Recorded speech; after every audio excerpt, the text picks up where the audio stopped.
Last week we started a topic on osteoarthritis. Yeah, so basically we started with arthritis as a topic, but then we are focusing more on osteoarthritis. Yes. And that was what we did last week, and this week we'll be talking about rheumatoid arthritis. All right. So if you want to give us a ring, please let's hear your thoughts about these topics we're going to be having conversations about. 091-5534-5509 or 091-5534-5627. Those are the numbers to call this morning. So really quickly, please give us a background. Can you describe your experience with rheumatoid arthritis? What is the condition about? Okay, so first of all, let us have a broader understanding of what arthritis is. Arthritis basically refers to an inflammation of our joints. Now, we have different types of arthritis. Today we're talking about rheumatoid arthritis, which is one of the most crippling forms of arthritis. Now, what happens with rheumatoid arthritis is the synovial tissues that actually carries our joints or in our joints, those linings begin to inflame. This is an autoimmune disease. That means that it happens to us at some point in our life. It is really prevalent within the ages of, let's say, 45 and to 60, okay, and also 65 and above. Okay. But these days we are also seeing this underlying issue in younger adults, simply probably because of overweight. Because imagine carrying a joint and you are also overweight. The joint that carries the body is already inflamed and you're also wavy. What happens to that joint?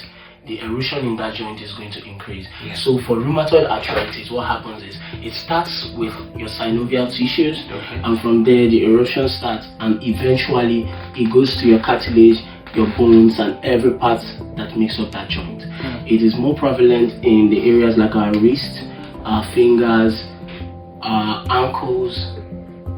These are the areas that it is more prevalent on. So you get to realize that most persons are unable to carry out physical activity, or let us bring it down to activities of daily living. What makes you see yourself as a human? You walk very well.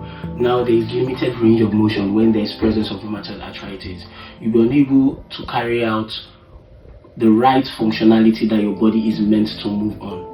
So when you have the presence of that, you also have the presence of severe pain. So most of the time this pain comes in the mornings. You also have presence of swellness. Remember, it starts from inside until it manifests physically, and then you get to see that.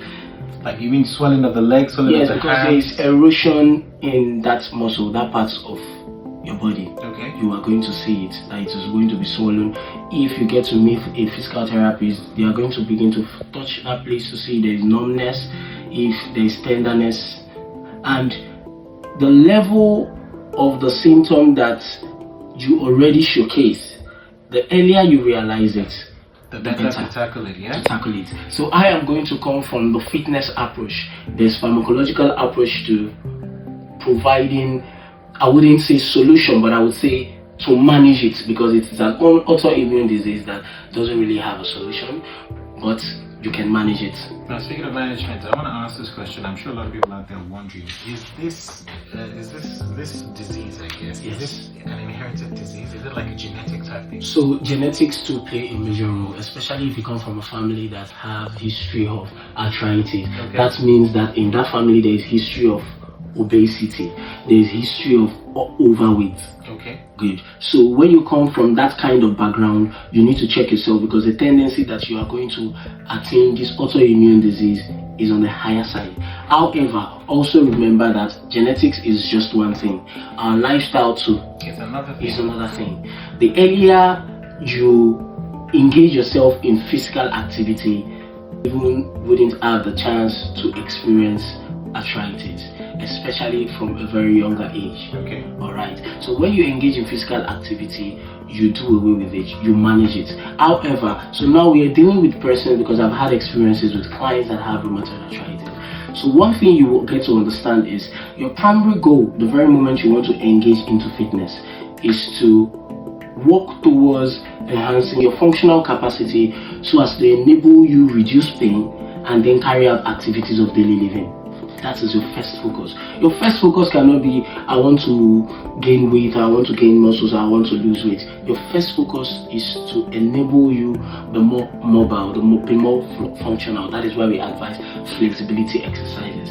Remember, when you are safer in the hands of an experienced trainer or instructor. And I'm glad you mentioned that, because you said today we're taking the fitness approach to this. So let us talk about the treatment options that are available for rheumatoid arthritis. How effective are they, and then how can the people who already have this disease, how can they manage it? So people that already have this disease, remember, you are going to first of all consult your health professional. Yeah. Your health professional can give you some certain considerations that you need to put in heart before you carry out physical activity.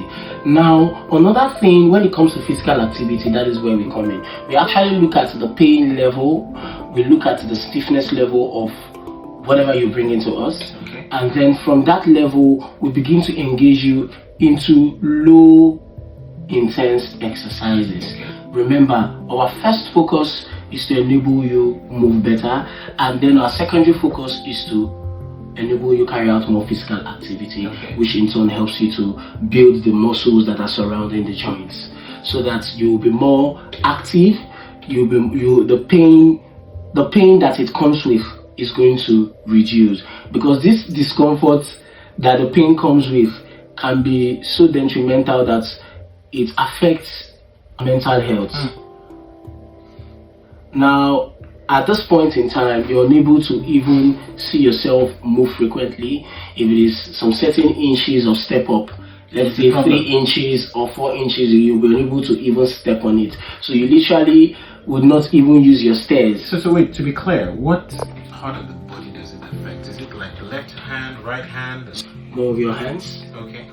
alright, your ankle and your wrist. Okay. So even when we advise you carrying out physical activities, we advise activities that could stretch the muscles around your arm without moving the joints. Okay. So if, for instance, you're doing your palm to palm this way, and then you press it together, you're able to stretch the muscles around the palm without moving the joints. Okay. So these are the kind of considerations that you need to put in place. However, nutrition too plays another role. Alright, so basically for nutrition, you need to eat foods that has to do with a lot of nuts, grains, and foods that is rich in your omega-3, omega-6, your fish oil, beans, and there is nothing too written for you to actually follow. But one thing you need to bear at heart is, when it comes to your nutrition, it actually provides you the right nutrients, the antioxidants, the anti-inflammatory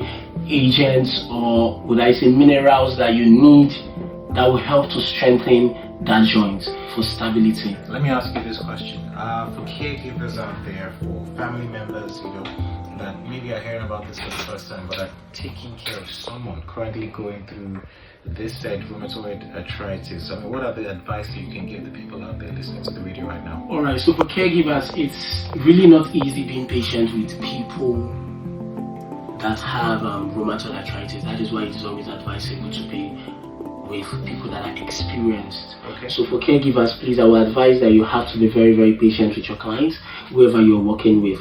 Remember, your clients, you have to meet your clients at your client's level. Alright, you don't have to do too much too soon.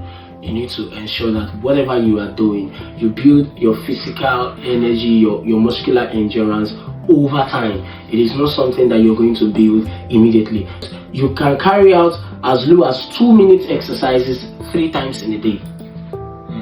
And when you start with 2 minutes, you can exceed up to onto the level that you are able to carry out 20 minutes of exercise session for about 5 to 6 times in a week. Tell you what, just as we wrap up, tell us about things we should look forward to, things we should, people struggling with this arthritis, things that they should do, and how they should go about it generally. Alright guys, so quick one for exercises.